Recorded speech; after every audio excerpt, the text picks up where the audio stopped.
Olá, amigos, que Deus abençoe a sua vida de uma maneira rica e abundante.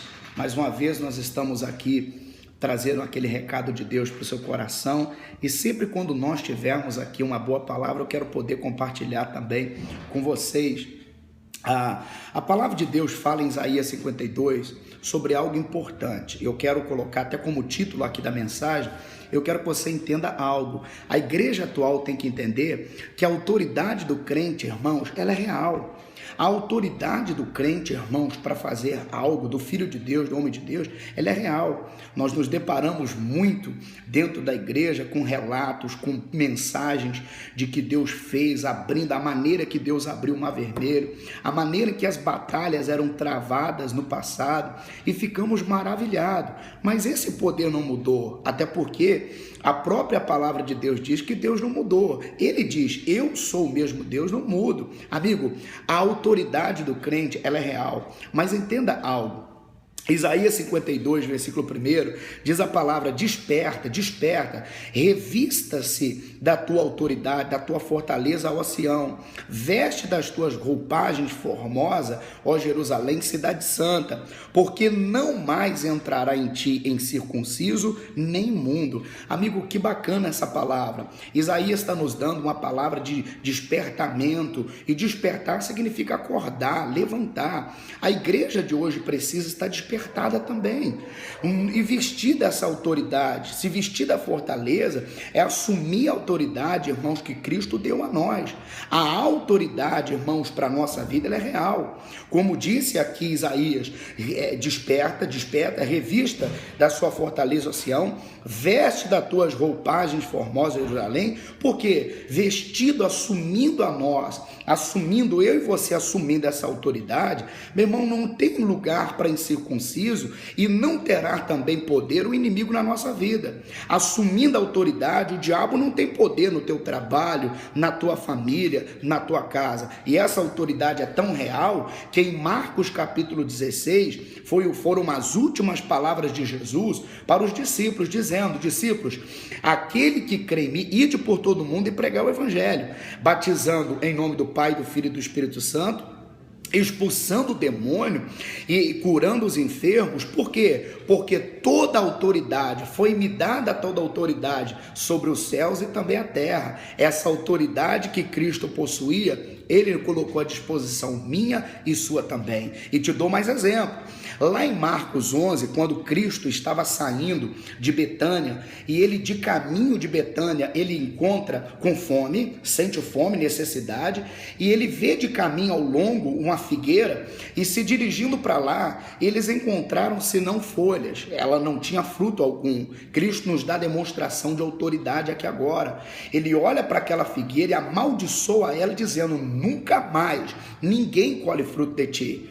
Passando o outro dia pela manhã, os discípulos, principalmente Pedro, fica maravilhado, fica espantado, dizendo, Senhor, Senhor, passávamos aqui ontem e vimos que aqui havia uma figueira e ela desapareceu, ela secou desde a raiz. Cristo olha para Pedro dizendo assim, por que esse desespero?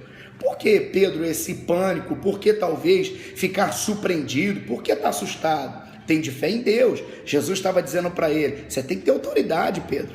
Assuma, o que nós pregamos, o que nós dizemos é real. O que aconteceu no passado na vida dos profetas, pode acontecer no dia de hoje e ainda coisas maiores. Por que esse pânico, Pedro? Tem de fé em Deus? Meu irmão, essa autoridade, ela é real. Olha em seguida as palavras de Jesus. Pedro, te dou ensinamento. Se você disser a este monte, erga-te e lança-te, te precipita ao mar, e não duvidar no teu coração, mas crê que se fará o que diz, tudo o que disserdes, tê-lo-ei. Amigo, é a autoridade que Deus nos deu também. O que você precisa, amigo? Se você determinar acerca do teu filho a libertação e não duvidar, meu irmão, crê e acreditando, tendo autoridade de determinar, vai se suceder como você está dizendo. O Pedro aprende essa autoridade. E lá na frente, em Atos, capítulo 3, o Pedro nos dá demonstração cheia de autoridade.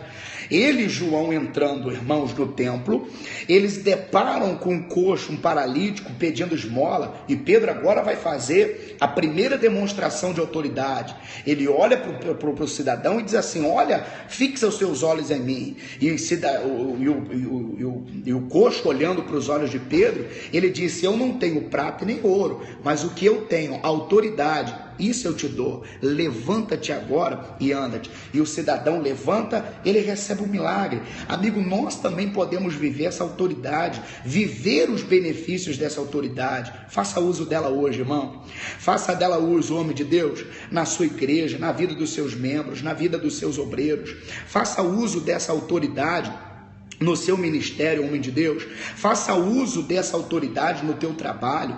É um tempo que está meio amarrado. Estamos vivendo aí dizendo, todos dizem de crise, dizem de crise no Brasil e essas coisas. Não, no passado, quando houve a praga das trevas dentro do Egito, a Bíblia diz que na casa dos hebreus havia luz. O que trouxe pânico ao coração de Faraó naquele dia. Por que há trevas na nossa cidade e a luz dentro da casa de cada um deles? Amigo, faça uso dessa autoridade. A crise pode bater a porta de todos, mas na sua casa, na casa do cristão, meu irmão, a luz vai continuar brilhando, a prosperidade vai continuar brilhando. Faça uso dessa autoridade, querido. É um recado que Deus colocou no meu coração, compartilhando com você. A autoridade da igreja atual, como na igreja primitiva e no tempo dos apóstolos, amigo, ela é real sim. Faça uso deste poder, faça uso dessa autoridade e você vai desfrutar dos benefícios do poder de Deus também na sua vida. Se necessário, até ser ousado na fé, porque lá na frente, em Atos 9, convidaram, quando Dorcas estava doente, ela veio a falecer, souberam que Pedro estava próximo e chamaram Pedro dizendo: Pedro, há uma discípula chamada Dorcas que ajuda muito a igreja, que ajuda muitos irmãos, ela é caridosa, ela faz obras, ela é muito especial no tempo da igreja, e ela adoeceu e ela está morta. Você poderia ir lá e orar por ela agora e ver o que Deus pode fazer. Pedro, quando chega na casa de Dorcas, ele entra onde está o quarto dela, como Jesus. Ele tira todas as pessoas que estão dentro lá e ele faz uso da autoridade, amigo. Olha que bonito isso aqui. Pedro agora olha para Dorcas e diz assim: Talita, levanta-te agora. E aquela mulher levanta e ela torna a se sentar. E ele estende a mão e ela senta. Aquela mulher agora que estava morta está viva agora. Amigo, a autoridade do crente é real. Faça uso dela na tua vida também. Nós podemos desfrutar de coisas maravilhosas no tempo da igreja atual, como aconteceu no passado. Meus amigos, Deus abençoe a sua vida de uma maneira rica e poderosa a cada dia mais. A autoridade é real, viu? Forte abraço, amigos. Deus abençoe.